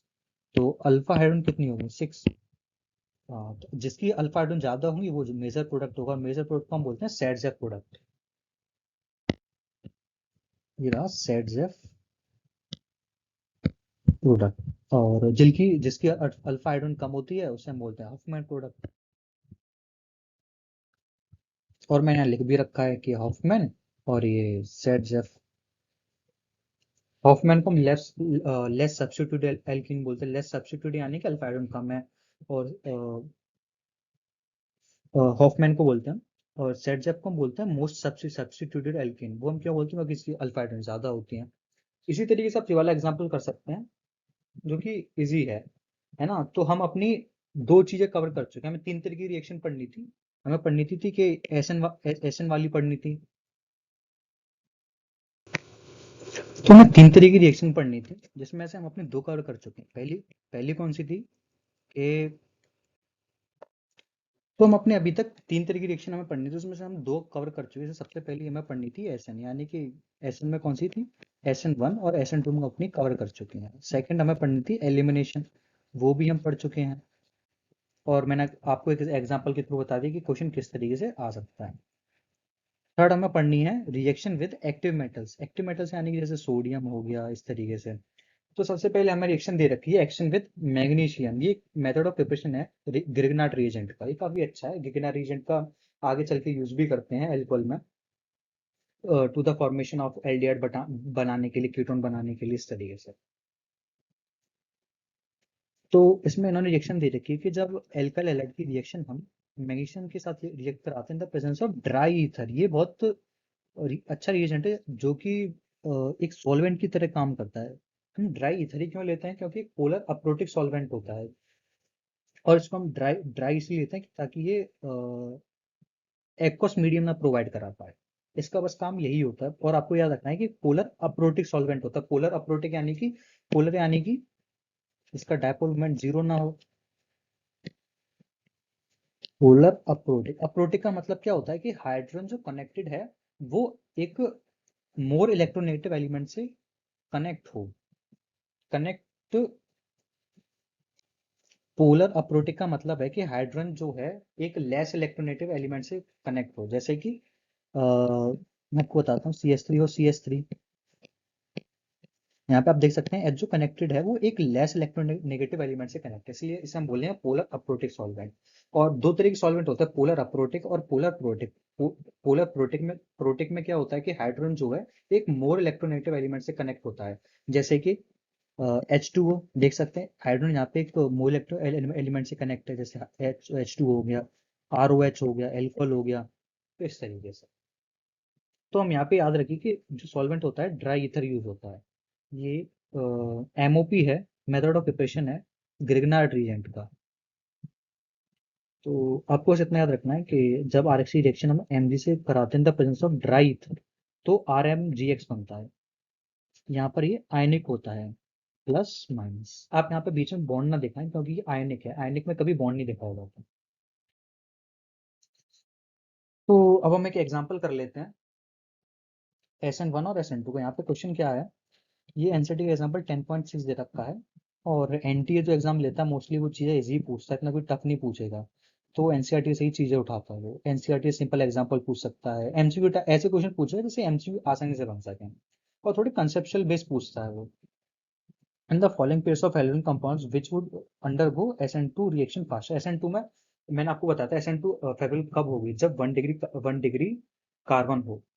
3 डिग्री के लिए फेवरेबल कौन सी होती है, SN1। तो यहाँ पे आप बना के देख लीजिए। यहाँ पर Cl है CH2, और यहाँ पर Cl। अगर यहाँ से मैं Cl हटाऊँ, यहाँ पे कार्बोकेटन बनाऊँ, तो यहाँ पे इस तरीके से बनेगा, और यहाँ से हटाऊँ तो ये इस तरीके से बनेगा। यहाँ पर जो कार्बन है वो 1 डिग्री है, और यहाँ पर जो कार्बन है 2 डिग्री है। तो SN2 के लिए मैंने आपको बताया, क्या बताया था रेट ऑफ रिएक्शन, 1 डिग्री, फिर देन 2 डिग्री, फिर 3 डिग्री। तो 1 डिग्री वाला तो फेवरेबल होगा, और यहाँ पर 1 डिग्री है तो CH2Cl वाला। और ये हमारा पहला एग्जांपल होगा। दूसरा एग्जांपल ये, और जैसे यहाँ पर इन्होंने सॉल्यूशन में दे भी रखा है, it is a primary halide therefore undergo SN2 reaction fast है, और उसका रीजन ये था। और सेकंड एग्जांपल ये है, ये हमें रिंग दे रखी है 4 कार्बन की, ये भी 4 कार्बन की, यहाँ पे आयोडीन लगाया, क्लोरीन है, और आयोडीन आसानी से निकल सकता है। रेट ऑफ रिएक्शन दोनों में, SN1 और SN2 में रेट ऑफ रिएक्शन ये डिपेंड करती है RI, RBr, RCl और RS। सबसे ज़्यादा रेट ऑफ रिएक्शन होती है RI की, क्योंकि इसमें बॉन्ड आसानी से टूट जाता है। तो वही एग्जांपल हमें ये दे रखा है यहाँ। तो रेट ऑफ रिएक्शन सबसे ज़्यादा इसकी होगी, फिर इसकी होगी, है ना। तो एग्जाम आंसर में यही होना चाहिए, हाँ यही दे रखा है। As iodine is a better leaving group, क्योंकि इसकी बॉन्ड एनर्जी बहुत कम होती है, आसानी से टूट के निकल सकता है। Because of its large size it will be released at a faster rate. इसका साइज काफी बड़ा होता है, इसलिए आसानी से निकल जाता है in the presence of incoming nucleophile, और न्यूक्लियोफाइल्स पे आसानी से अटैक कर सकता है। ये तो इसका आंसर था। अब आगे रिएक्शन हमें पढ़नी है वुड्स रिएक्शन। वुड्स रिएक्शन ये हम वैसे 10th क्लास में भी पढ़ चुके हैं, ऑर्गेनिक में जो था ना चैप्टर कार्बोनेट्स कंपाउंड्स में रिएक्शन थी। तो ये कहता है कि alkyl halide react with sodium sodium metal in the presence of dry ether to give hydrocarbons. Hydrocarbons यानी कि जैसे RR, इस तरीके से, containing double the number of carbon atoms. कहने का मतलब है, अगर एल्काइल हैलाइड हम एक कार्बन का लेते हैं, तो जो हाइड्रोकार्बन बनेगा उसके डबल कार्बन का बनेगा। तो मान लीजिए अगर मैं RX ले रहा हूँ, यहाँ पे एक कार्बन है, तो हाइड्रोकार्बन 2 कार्बन का बनेगा, इस तरीके से। In the present in the halide, this reaction known as Wurtz reaction. ये रिएक्शन किस तरीके से है, मान लीजिए यहाँ पे इन्होंने एक सिंपल जनरल रिएक्शन दे रखी है इन्होंने ये। मैं आपको एक एग्जांपल के थ्रू बताता हूँ। जैसे कि CH3Cl, और मैंने 2 मोल ले लिया Na के, और मैंने लिया ड्राई ईथर। ड्राई ईथर मैं आपको बता चुका, एक पोलर अप्रोटिक सॉल्वेंट होता है। तो ये किस तरीके से रिएक्ट करेगा कि हम इसके 2 मोल लेते हैं, CH3Cl, इस तरीके से 2 मोल। तो क्या होता है कि यहाँ से ये, मैं यहाँ पर इस तरीके से इसको लिख सकता हूँ कि 2 मैंने इसको यहाँ से हटा दिया, और एक और Na मैंने यहाँ ले लिया। तो फिर आगे हम इसकी ESR पढ़ते हैं। ESR यानी कि इलेक्ट्रोफिलिक सब्स्टिट्यूशन रिएक्शन। तो जो हेलोरिन होते हैं काफी रेयरली शो करते हैं ESR। वो क्यों, क्योंकि अगर हम इसकी स्ट्रक्चर बनाएं तो इसमें क्या होता है कि क्लोरीन, इसके पास लॉन पेयर हैं, तो इसके लॉन पेयर वो इसके बेंजीन रिंग के डबल बॉन्ड के साथ रेजोनेंस में होते हैं। इस कार्ड क्या होता है कि यहाँ डबल बॉन्डिंग कैरेक्टर आ जाता है, इस कार्ड बॉन्ड टूटना बहुत मुश्किल हो जाता है। और अगर ये सब प्रॉपर्टी शो भी करता है तो अंडर हाई टेम्परेचर प्रेशर में शो करता है। तो इसकी कुछ दो तीन बातें हैं। तो सबसे पहले हम इसका रीजन बताते हैं कि ये सारी बहुत कम शो क्यों करता है। क्यों, पहला रीजन ये है क्योंकि ये रेजोनेंस शो कर देता है। दूसरी बात यह है, क्यों क्लोरीन जिस कार्बन से जुड़ा हुआ होता है वो sp2 कैरेक्टर शो करने लगता है। क्यों, पार्शियल डबल बॉन्ड कैरेक्टर। और अगर sp2 होने से s कैरेक्टर क्या होता है कि ज्यादा हो जाता है, और s कैरेक्टर ज्यादा है तो वो कार्बन ज्यादा इलेक्ट्रोनेगेटिव हो जाता है, और वो कार्बन अगर ज्यादा इलेक्ट्रोनेगेटिव है तो फिर वो ये सब प्रॉपर्टी बहुत कम शो करता है। थर्ड तो फिर ये रीजन है कि पार्शियल डबल बॉन्ड कैरेक्टर।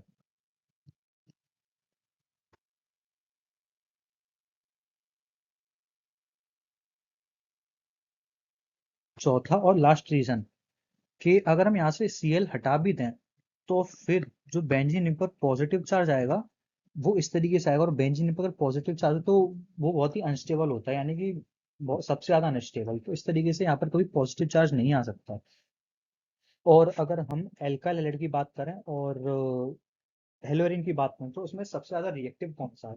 तो उसमें सबसे ज्यादा रिएक्टिव होगा एल्काइल हैलाइड, क्योंकि उसमें जो एल्काइल हैलाइड में जो एल्काइल हैलाइड में हेलोजन जिस कार्बन से जुड़ा हुआ था वो sp3 होता है, और हेलोरिन में हेलोजन जिस कार्बन से जुड़ा हुआ था वो sp2 होता है। मैं आपको लिख के बताता हूँ कुछ इस तरीके से कि अगर ये RX है और ये बेंजीन रिंग है, इस पर X जुड़ा हुआ है, इसमें जो X है वो जिस कार्बन से जुड़ा हुआ है वो sp3 है।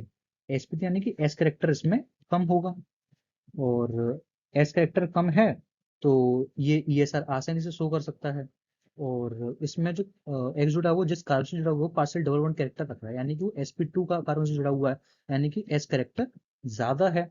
तो वो ESR अच्छे से शो नहीं करेगा, शो भी करता है तो under high pressure and high temperature पर शो करेगा। तो उसमें से एक रिएक्शन उन्होंने दे रखी है, रिप्लेसमेंट ऑफ हाइड्रोक्सिल ग्रुप। इसे हम डाउस प्रोसेस भी कहते हैं। डाउस प्रोसेस क्यों? क्योंकि यहाँ पे Cl की जगह OH ग्रुप लग जाता है, तो इसका नाम है डोस प्रोसेस। चलिए मार्कर चेंज कर लेते हैं। इसमें क्या होता है, पहले स्टेप में NaOH के साथ रिएक्शन कराते हैं under the high temperature 623 and high high pressure. देख लीजिए हम पर जब प्रेशर 1 atm लगता है तब हम यहाँ पर है, जब 300 atm लगा तब क्या इसका हल हुआ होगा। तो इसमें जब इन्होंने पहली कंडीशन लगाई तो इसमें क्या बनता है, जब इन्होंने पहली कंडीशन लगाई तो उसमें कुछ इस तरीके से O नेगेटिव Na पॉजिटिव बनता है। और फिर सेकंड सेकंड कंडीशन में इन्होंने H पॉजिटिव लगाया। H पॉजिटिव लगाया यानी कि यहाँ से Na पॉजिटिव हट जाएगा और H पॉजिटिव चिपक जाएगा। तो कुछ इस तरीके से ये यहाँ OH बना देगा जो कि यहाँ बना हुआ है। और हाँ, अगर इसकी रिएक्टिविटी की बात करें, अगर मान लीजिए रिएक्शन हमें और फेवरेबल बनानी है तो हम क्या करेंगे, अगर इसमें इस पूरी रिंग में अगर हम कोई -I ग्रुप लगाते हैं, -R ग्रुप लगाते हैं तो इसकी रिएक्टिविटी को बढ़ा देगा। रिएक्टिविटी कैसे बढ़ा देगा? अब मान लीजिए -I ग्रुप है तो क्या करेगा, बेंजीन रिंग से जो इसकी इलेक्ट्रॉन डेंसिटी उसको कम करेगा। अब कम करेगा तो इसकी रिएक्टिविटी बढ़ेगी। अब जितने ज्यादा -I ग्रुप होंगे उतनी ज्यादा इसकी अच्छी रिएक्टिविटी होगी। तो जैसे कि अब और भी और एग्जांपल देख सकते हैं, जैसे कि इसमें ये जो पहला एग्जांपल इसमें एक -I ग्रुप लगा है, ये NO2 ग्रुप, ये -I भी शो करता है और -R भी शो करता है। तो इसमें इन्होंने सेकंड वाले में क्या किया, दो NO2 ग्रुप लगा दिए। थर्ड वाले में इन्होंने क्या किया कि तीन NO2 ग्रुप लगा जितने, और कंडीशन है कि जितने ज्यादा -I ग्रुप लगाएंगे, -I या -R, वो उतनी अच्छी फेवरेबल रिएक्शन देगा। फेवरेबल यानी कि आपको फिर ज्यादा हाई टेम्परेचर या प्रेशर नहीं लगाना पड़ेगा, ये बॉन्ड फिर आसानी से टूट सकेगा इस तरीके से। तो एनसीईआरटी में कुछ एक गिनी चुनी 3-4 रिएक्शन है इस तरीके की, जिसमें आप -I या -R लगा के अच्छी फेवरेबल रिएक्शन चला सकते हैं। तो उसमें से ये है कि अगर आप NO2 ग्रुप लगाते हैं तो इसमें वही वही फंडा है कि O नेगेटिव Na पॉजिटिव लग जाएगा Cl की जगह, फिर H पॉजिटिव लगाएंगे तो Na हट जाएगा यहाँ से, फिर OH लग जाएगा बेंजीन रिंग पर, और NO2 ऐसे ही रहेगा। और यहाँ पर इन्होंने ऑर्थो पर इस पोजीशन को ऑर्थो कहते हैं, इसे मेटा और इसे पैरा। तो इन्होंने ऑर्थो पर NO2 लगा है, मेटा पर अभी कुछ नहीं है, और पैरा पर इन्होंने NO2 लगा है, यानी कि 2 I ग्रुप लगा दिए। 2 I और इनको ये -I भी शो करता है, -R ये मैं बता चुका हूँ। तो -I भी शो करता है, -R, और यहाँ पे इन्होंने दो ग्रुप इस तरह से लगाते हैं और भी अच्छी रिएक्शन देगा इसके मुकाबले जो ऊपर वाली थी। और ये जो थर्ड रिएक्शन देखी दे रखी है इन्होंने, बहुत ही अच्छी रिएक्शन बहुत जल्दी दे देगा। इसमें इन्होंने देख रहे हैं कि यहाँ पर कोई बेस नहीं लगाया, कोई टेम्परेचर नहीं लगाया, इन्होंने केवल वार्म पानी लगा दिया, यानी कि वार्म H2O लगा दिया। इससे क्या हुआ, केवल क्लोरीन डायरेक्ट ही हट गया और डायरेक्ट OH लग गया।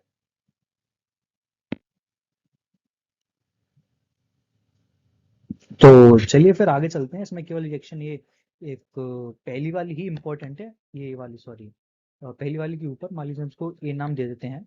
इसके बेस पर अब बाकी के तीनों रिएक्शन कर सकते हैं, ये दो और एक ये वाली। तो मैंने इसे आपको शुरुआत में एक स्लाइड दिखाई थी जिसमें मैंने आपको बताया था कि हम पता कैसे करें कि रिएक्शन ESR शो कर रही है या नहीं। तो इस तरीके से जहाँ पर रिएक्शन में अगर आपको दिख रहा हो कि हेलोजिनेशन हो रहा है, हेलोजिनेशन हेलोजिनेशन यानी क्लोरीनेशन, ब्रोमिनेशन, नाइट्रेशन, ब्रोमिनेशन,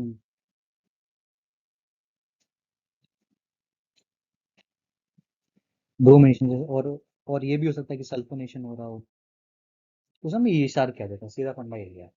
और यहाँ पे एक चीज समझने वाली बात ये हो रहा है कि जो क्लोरीन वाला ग्रुप होता है वो ऑर्थोपैराडाइक्टिक ग्रुप होता है। ऑर्थोपैरा यानी कि ऑर्थोपैरा मुझे इसलिए कह रहे हैं क्योंकि ऑर्थो और पैरा पोजिशन को इलेक्ट्रॉन डेंसिटी बढ़ा रहा है, यानी कि यहाँ पर और यहाँ पर वो इलेक्ट्रॉन डेंसिटी बढ़ाता है। सीधी सी बात ये है। तो चलिए फिर मिश्रा रिएक्शन को समझते हैं। इसमें क्या है कि यहाँ पर FeX एक लुईस एसिड स्पीसी है जो कि इलेक्ट्रॉन को लेना चाहेगी। तो यहाँ पर क्या होता है, एक्स और एक्स बॉन्ड टूटता है और ये एक पॉजिटिव बनता है, एक नेगेटिव। तो नेगेटिव को अपने पास लेना चाहिए और एक्स पॉजिटिव एक इलेक्ट्रोफाइल के तौर पर ऑर्थो और पैरा पोजिशन पर अटैक करता है।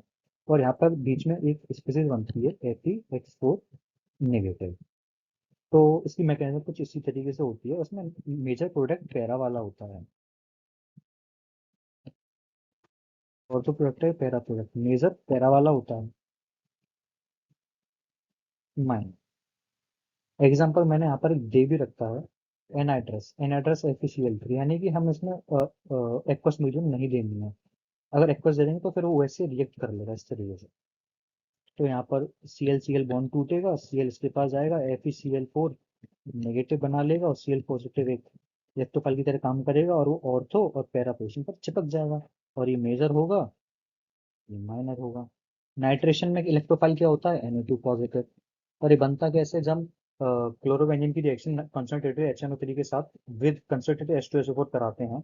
यहाँ पर H2SO4 एक एसिड की तरह काम करता है और HNO3 एक बेस की तरह काम करता है। रिएक्शन को समझने के लिए है कि जिस कारण NO2 पॉजिटिव बनता है।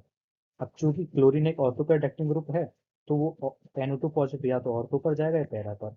यहाँ पर ये NO2 ऑर्थो पर भी चिपका है, पैरा पर। रिएक्शन में मिक्सचर होता है, यानी कि ऑर्थो भी बनता है, पैरा भी बनता है, मेजर पैरा बनता है। अगर रिएक्शन में पूछे कि रिएक्शन के बाद मेजर प्रोडक्ट बनाइए तो पैरा वाला आपको बताऊंगा। और रिएक्शन इसकी मैकेनिज्म कहीं इतनी इंपॉर्टेंट नहीं है कि NO2 किस तरीके से बनता है, बस वो इतना पूछेगा कि इलेक्ट्रोफाइल इसमें क्या था, इस तरीके से।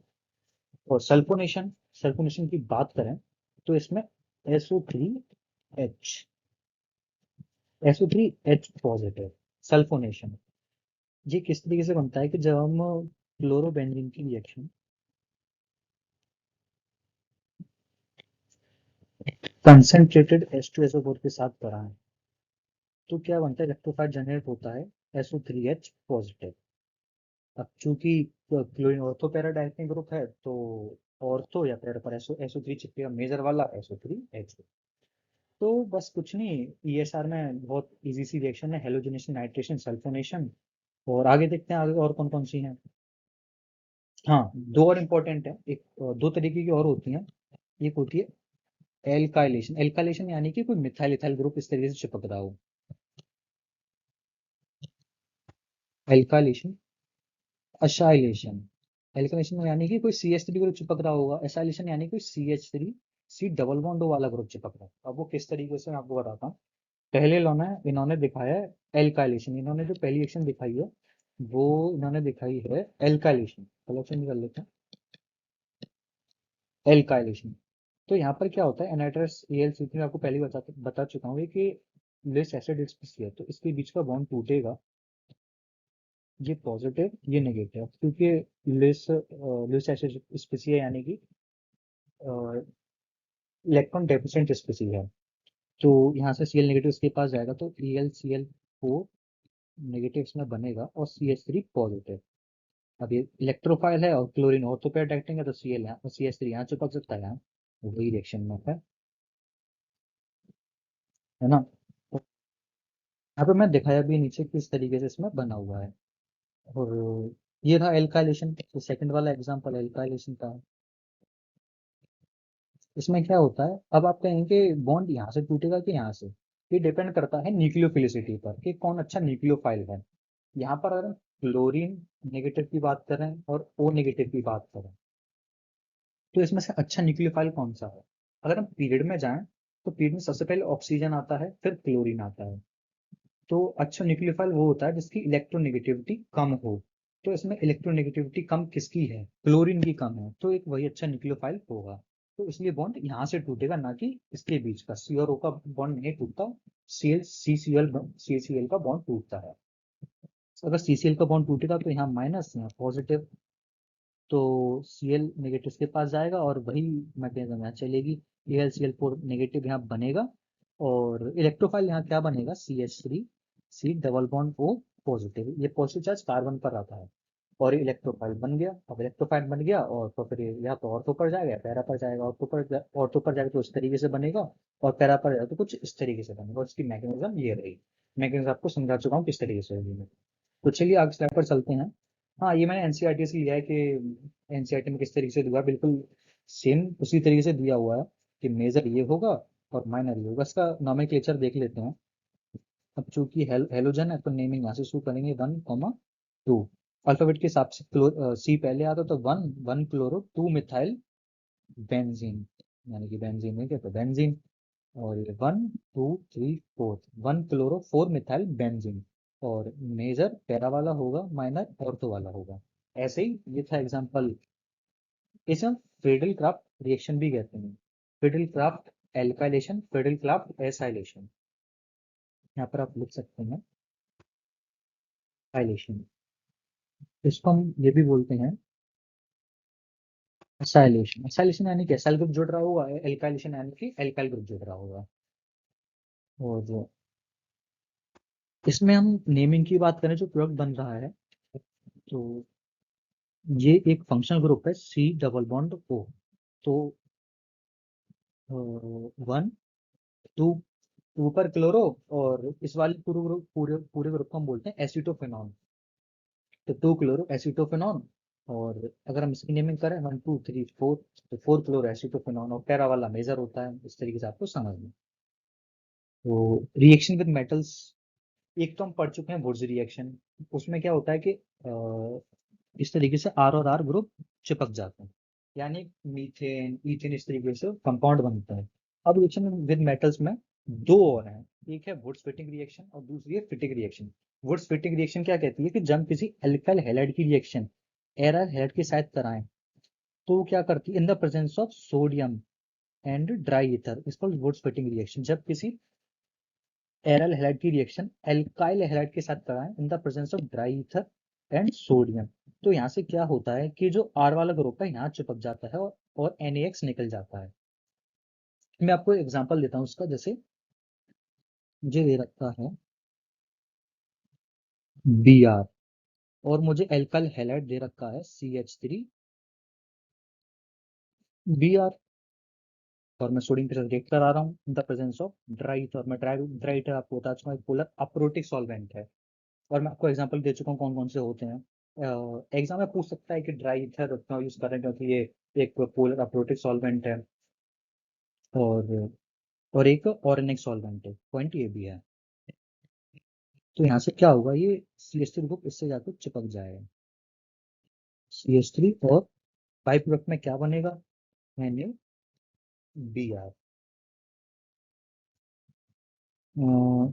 ये तो हमारी होगी वुड्स फिटिग रिएक्शन। याद रखिए वुड्स फिटिग और फिटिग रिएक्शन।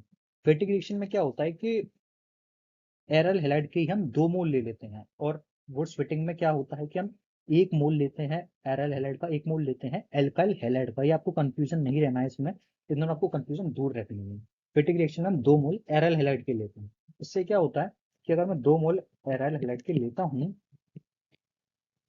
ये रहा मेरा एक्स, यहाँ पे उन्होंने एक्स यहाँ लगाया, कोई नहीं मैं यहाँ लगा लेता हूँ कैसे भी। आप तो क्वेश्चन के ऊपर डिपेंड करता है कि ये एक्स कहाँ लगा हुआ आता है। 2 मोल में इसके लेता हूँ, 2 मोल में Na के लेता हूँ। आपको याद रखना है कि दोनों में ही कैटलिस्ट यानी कि सॉल्वेंट, सॉल्वेंट कहेंगे कैटलिस्ट नहीं कहेंगे। यहाँ पे ड्राई ईथर है दोनों में।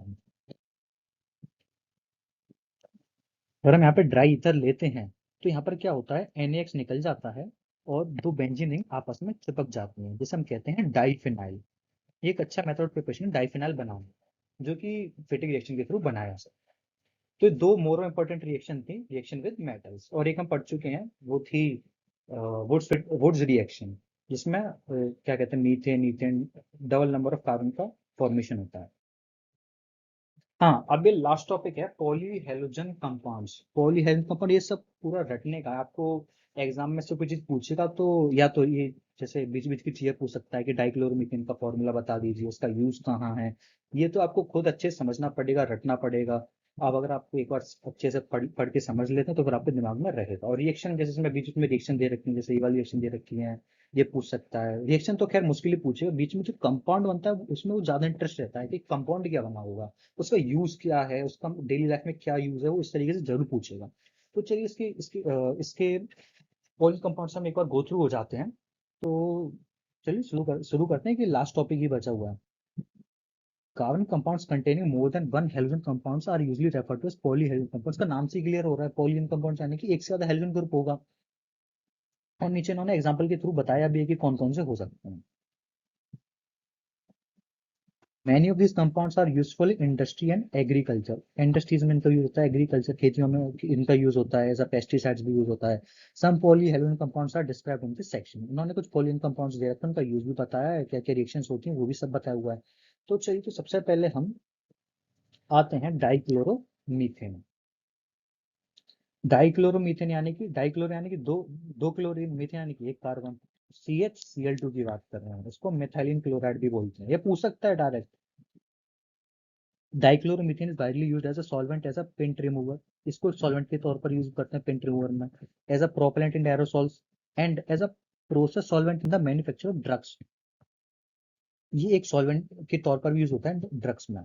It is also use as a metal cleaning and finishing solvent. Methylene chloride यानी कि CaCl harms the human central nervous system, human के CNS को भी हार्म करता है। Exposure to lower levels of methylene chloride in air can lead to slightly impaired hearing and vision. अगर हम इसका कुछ एक्सपोजर करें तो ये हमारी आंखों और आंखों में और सुनने में काफी दिक्कत कर सकता है। Higher levels of methylene chloride in air cause dizziness. ये डिजीनेस पैदा कर सकता है, अगर हम इसको काफी देर तक एनवायरमेंट में छोड़ दें तो एयर को काफी, इसकी क्वालिटी को लो कर देता है। नॉसिया हो सकता है, टिंगलिंग हो सकती है, नंबनेस इन द फिंगर्स, उंगलियां सिकुड़ सकती हैं, and toes. In humans direct skin contact with methylene chloride causes intense burning. अगर ह्यूमन में अगर ये थोड़ा हमारे हाथ से चिपक भी जाता है, लग जाता है, तो एकदम इंटेंस हीट पैदा होने लगती है हमारे हाथ में, and mild redness of the skin. और हमारी हाथ और यानी कि जो हमारी स्किन है लाल लाल पड़ने लगती है। Direct contact with the ice can burn cornea, और ये हमारी आंखों की कॉर्निया को जला सकता है। आपने 10 में पढ़ा होगा ह्यूमन आई के बारे में, तो कॉर्निया को खराब भी कर सकता है। तो ये था हमारा यूज CH Cl2 का। तो आप देख लीजिए इसमें आपको जो चीज़ इंपॉर्टेंट लगती हैं, एक तो मुझे तो ये लगता है कि सबसे बड़ा इंपॉर्टेंट तो ये कॉर्निया को करता है, और dizziness, nausea, tingling, numbness in the fingers, toes. एक इंटेंस बर्निंग का इंपॉर्टेंट है, और mild redness of the skin. और फिर इसका एक तो ये डिसएडवांटेज हो गया, एक एडवांटेज है कि इसको सॉल्वेंट के तौर पर भी यूज किया जाता है। बस आपको एक तो इसकी प्रोज एंड कॉन्स याद रखना है। ट्राइक्लोरोमीथेन यानी कि 3 क्लोरीन 1 मीथेन यानी कि CH Cl3, इस तरीके से ट्राइक्लोरोमीथेन। यहाँ पे CH2Cl2 को मैंने ऊपर आपको थोड़ा क्लियर नहीं करा पाया, CH2Cl2, क्योंकि कार्बन की 4 वैलेंसी होती हैं, तो 2 हाइड्रोजन तो फिर हो गई होंगी। Chemically chloroform is employed as a solvent for fats, alkaloids, iodine and other substances. The major use of chloroform today is in the production of Freon refrigerator. हाँ, जो हमारे घर पर फ्रिज होते हैं उनमें जो गैस भरी जाती है वो फ्रीऑन R22 होती है। फ्रीऑन R22, ये ACO में भी शायद यूज की जाती है ये वाली gas. It was once use as a genetic anaesthetic in surgery but has been replaced by less toxic. इसको हम सर्जरी में भी यूज करते हैं एज अ एंथेस्टिक, लेकिन अब इसको हटा दिया गया है by less toxic. Safer anaesthetic such as ether, तो अब चूंकि ये CH काफी टॉक्सिक होती थी इसलिए इसको हटा दिया गया। इसकी जगह हम ईथर कंपाउंड्स को यूज करने लगे, एज माइट बी एक्सपेक्टेड। अगर हम कुछ एक्सपेक्ट किया सके from its use as an anaesthetic. Inhaling chloroform vapours depresses the central nervous system. अगर हम क्लोरोफॉर्म को इनहेल करें तो हमें सेंट्रल नर्वस सिस्टम को डाउन कर देती है, यानी कि डिप्रेस कर देती है। Breathing about 900 parts of chloroform per million. PPM हम सॉल्यूशन में पढ़ चुके हैं, पार्ट्स पर मिलियन। उसके 900 पार्ट्स 1 मिलियन में अगर ब्रीथ आउट करें तो for a short time can cause dizziness, fatigue, headache, सिर में दर्द हो सकता है। Chlorine chloroform exposure may cause damage to the liver, liver को डैमेज कर सकता है। Where chloroform is metabolize to phosgene, phosgene की मेटाबोलाइज करता है ये। And to the kidney, some people develop sores when the skin is immersed in the chloroform. Chloroform is slowly oxidized by air. यहाँ अपना reaction भी दे रखी है नीचे. Chloroform is slowly oxidized by air in the presence of light.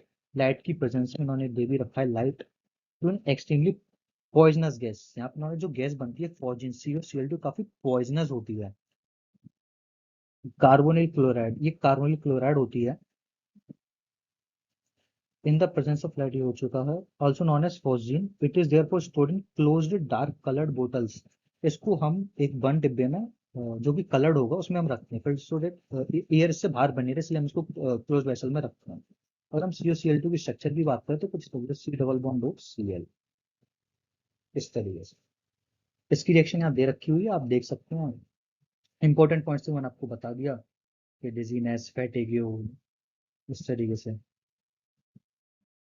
हाँ, अब last में दो और रह गए हैं. ये है ट्राईआइडोमीथेन यानी कि आइडोफॉर्म CH3. ये टेस्ट भी होता है. जब LDR कीटोन को पढ़ते हैं तो उसमें एक आइडोफॉर्म टेस्ट भी आता है. हमें पता करना था ये कंपाउंड आइडोफॉर्म टेस्ट देगा यानी कि कुछ चीजें होती हैं कि मेथाइल कीटो ग्रुप होना चाहिए इस तरीके से. खैर वो हम आगे पढ़ेंगे, तब तक के लिए हम इसको रहने देते हैं. क्लोरोफॉर्म के बारे में पढ़ते हैं यानी कि iodoform.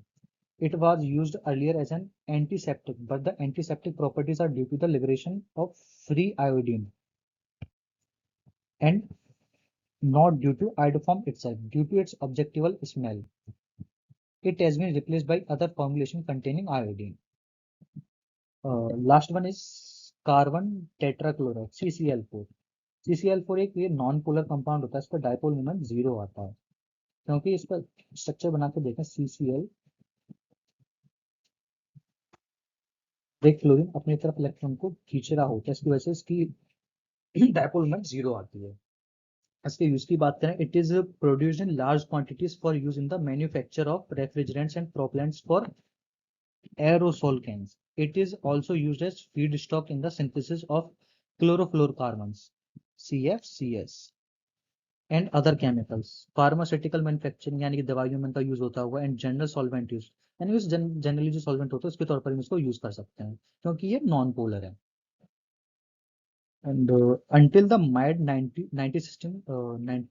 of 1960, it was also widely used as a cleaning fluid के तौर पर, both in industry as a degreasing agent and in the home as a spot remover and as fire extinguisher. इसका fire extinguisher में भी काफी use किया जाता था. There is some evidence that exposure to carbon tetrachloride, कुछ हमारे पास evidence that exposure to carbon tetrachloride causes liver cancer in humans. The most common effects are, इसके इफेक्ट्स क्या हो सकते हैं? Dizziness, light headedness, nausea, vomiting, उल्टी आना, which can cause permanent damage to nerve cells. हमारे बॉडी में जो नर्व सेल्स होती है तो परमानेंट डैमेज भी कर सकती है. मोस्ट ऑफ द केसेस में these effects can lead rapidly to stupor, coma में ले आ सकता है, अनकॉन्शियसनेस, होश आवास में ही नहीं है, और डेथ, मर भी सकते हैं. Exposure to CCl4 can make the heart beat irregularly और स्टॉप. अगर उसका कुछ एक्सपोजर करें CCl4 का तो हम हार्ट बीट को इरेगुलर कर देती है, यानी कि हार्ट बीट लगभग 71 टू 72 होती है पर मिनट, को इरेगुलर कर सकती है, कभी ज्यादा कभी कम, कभी कभी रोक भी सकती है. द केमिकल में इरिटेट द आइज और ऑन कॉन्टेक्ट. ये जो केमिकल हमारी आंखों को काफी इरिटेट भी कर सकता है, दर्द हो सकता है आंखों में, आंखों से आंसू निकल के आ सकते हैं. When carbon tetrachloride is released into the air, it rises to the atmosphere and depletes the ozone layer. अच्छा, ओजोन लेयर को डिप्लेट भी करता है ये. अगर हम इसको एक्सपोजर कर दें एयर में तो ये ऊपर जाके एटमोस्फेयर में ओजोन लेयर को डिप्लेट कर देता है. Depletion of the ozone layer believe to increase human exposure to ultraviolet lights. अब इसका घाटा ये है कि अल्ट्रावायलेट लाइट्स फिर आसानी से आ सकती हैं पृथ्वी पर, leading to the increase skin cancer. फिर हमारी बॉडी में स्किन कैंसर हो सकता है, आई की डिसीज बढ़ सकती हैं, डिसऑर्डर बहुत सारे हो सकते हैं, and possible disruption of human immune system, हमारा इम्यून सिस्टम भी खराब हो सकता है. तो अभी आगे कोई टॉपिक, अभी दो टॉपिक और रह गए हैं, फ्रियोन्स और DDT. DDT एक ये खाद के तौर पर यूज किया जाता है खेतों में. तो पहले हम फ्रियोन्स को पढ़ते हैं. फ्रियोन्स ये गैस होती हैं, the chlorofluorocarbon compounds of methane. Methane के जो क्लोरोफ्लोरोकार्बन कंपाउंड्स होते हैं, एंड मीथेन और ईथेन दोनों के ही, are collective known as freons. यानी कि ये मेरे पास मीथेन का प्लस ईथेन C2H5, इनसे जो भी कंपाउंड बनेंगे उनको हम बोलेंगे freons. They are extremely stable. इनसे जो कंपाउंड बनते हैं काफी स्टेबल होते हैं। ये कह रहे हैं एक्सट्रीमली स्टेबल, यानी कि बहुत ही ज्यादा स्टेबल होते हैं। अनरिएक्टिव, अनरिएक्टिव यानी कि रिएक्शन करती है, नॉन टॉक्सिक, कोई इनसे दिक्कत नहीं होती। नॉन कोर्सिव, कोर्सिव नेचर इनका होता ही नहीं है। इजीली लिक्विफाइबल गैसेस, आसानी से ये गैस की फॉर्म में बन सकते हैं। ये फ्रीऑन 12, मैंने कंपाउंड का नाम दे रखा है।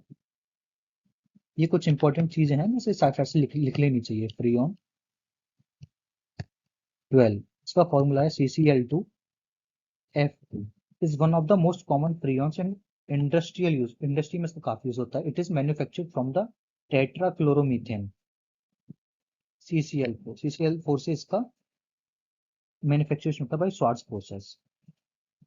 These are usually produced for aerosol propellants, refrigeration, and air conditioning purposes. By 1974, total freon production in the world was about 2 million pounds annually, साल में.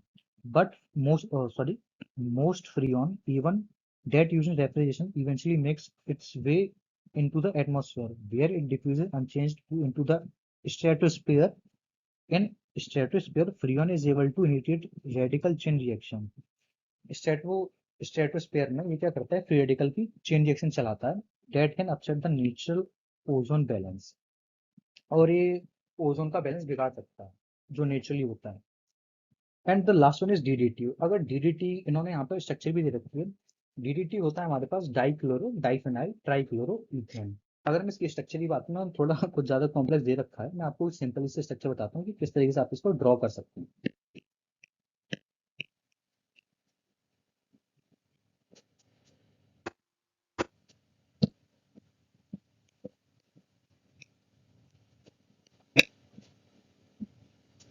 इसी नाम से क्लियर हो रहा है, डाइक्लोरो डाइफेनाइल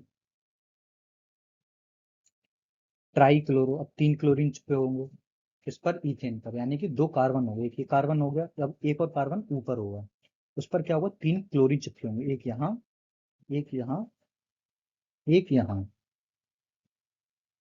इस तरीके से इथेन, यानी कि 2 कार्बन, एक ये कार्बन रहा,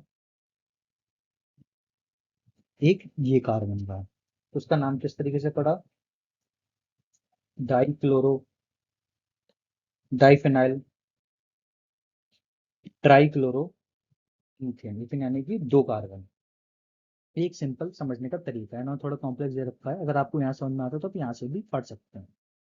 DDT, the first chlorinated organic insecticides, insecticides के लिए यूज होता है, was originally prepared in 1873, but it was not until 1933 तक तो यानी that Paul Muller of ZZ Pharmaceuticals in Switzerland discovered the effectiveness of DDT as an insecticides. Paul Muller ने इसका effectiveness बता दी थी, DDT से इंसेक्टिसाइड्स का यूज कर सकते, उससे पहले इसका कोई फार्मास्यूटिकल इन्होंने किसी ने एप्लीकेशन नहीं बता पाया था। पॉल मिलर ही ऐसे थे जिन्होंने इसका फार्मास्यूटिकल यूज बता दिया था कि इंसेक्टिसाइड के तौर पर यूज किया सकता है। Paul Muller was awarded the Nobel Prize in medicine and psychology in 1848 for his discovery. The use of DDT increased enormously on a worldwide basis after World War II के बाद इसका increase enormously इसका use बढ़ गया था, सीधी सी बात है। Primarily because of its effectiveness against the mosquito, यानी कि खेतों फील्ड्स में जो उनका मॉस्किटो आते थे जो उसको काफी इफेक्ट करते थे, उससे डीटी की उससे काफी चीजें खत्म होने लगी थी, इसलिए इसका जो कंजप्शन था काफी बढ़ चुका था। Spreads malaria and lice that carry typhus, however problems related to extensive use of DDT, अगर इसका ज्यादा यूज भी कर लेते डीडीटी का, began to appear in the late 1940s। अगर इसका ज्यादा यूज भी कर तो वो भी दिक्कत है। Many species of insect developed resistance to DDT, अगर कुछ ऐसी स्पीसीज थी जिन्होंने एक रेजिस्टेंस पैदा कर लिया था डीडीटी के खिलाफ। And it was also discovered to have a high toxicity compounded the problem, sorry, developed resistance, and it was discovered to have a high toxicity towards fish. The chemical stability of DDT and its fat solubility compound the problem.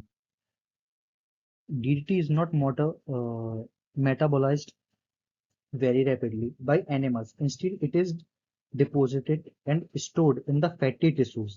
If ingestion continues at a steady rate. DDT builds up within the animal over time. The use of DDT was banned in the United States in 1973, although it is still in use some other parts of the world. ये ban हो चुका है लेकिन तब भी बहुत सी countries को use करते हैं। इतना तो खैर एग्जाम में नहीं पूछेगा, केवल उसकी स्ट्रक्चर पूछ सकता है और एक दो मेनली यूज पूछ सकता है। तो इसमें मेन मेन चीजें एग्जाम के पॉइंट ऑफ व्यू के लिए तो ये है कि मैं आपको चीजें बताता हूँ कि इसमें एक तो पहली चीज ये पूछ सकता है, कल चेंज कर लेते हैं एग्जाम के पॉइंट ऑफ व्यू से। एक तो SN1 से पूछ सकता है कि किसमें का रोकेटन बनेगा, रिएक्शन मैकेनिज्म कौन सी, SN1 है या SN2 है। SNI तो नहीं है। एलिमिनेशन रिएक्शन जरूर पूछ सकता है वो।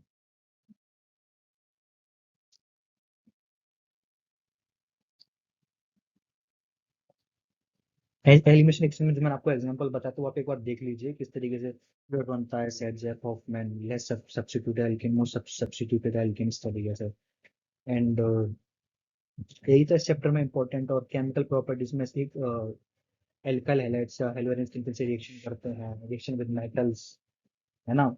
और फिजिकल प्रॉपर्टीज यानी कि उनकी सॉल्युबिलिटी यानी कि जितने आर ग्रुप कम होंगे इतनी अच्छी उसकी सॉल्युबिलिटी होगी। और लेस एनर्जी निकलती है, या फिर उल्टा हम कहते हैं कि लेस एनर्जी रिक्वायर्ड होती है उसी बॉन्ड को तोड़ने के लिए। और boiling point, melting point, nature of C X bond में कुछ नहीं उसका। अब चूंकि हेलोजन एक इलेक्ट्रोनेगेटिव है, कार्बन से ज्यादा इलेक्ट्रोनेगेटिव है, तो उसमें पोलरिटी आ जाती है बॉन्ड में, तो वही हो गया polarity of C X bond. So thank you all. मैं आज के लिए इतना ही काफी था, तो मिलते हैं अगली वीडियो में जिसमें अपने MCQ भी इसके कवर कर रहे होंगे, और अगर इसमें कोई एक दो चीजें रह गई होंगी तो वो हम उसमें कवर कर लेंगे। So thank you and bye bye.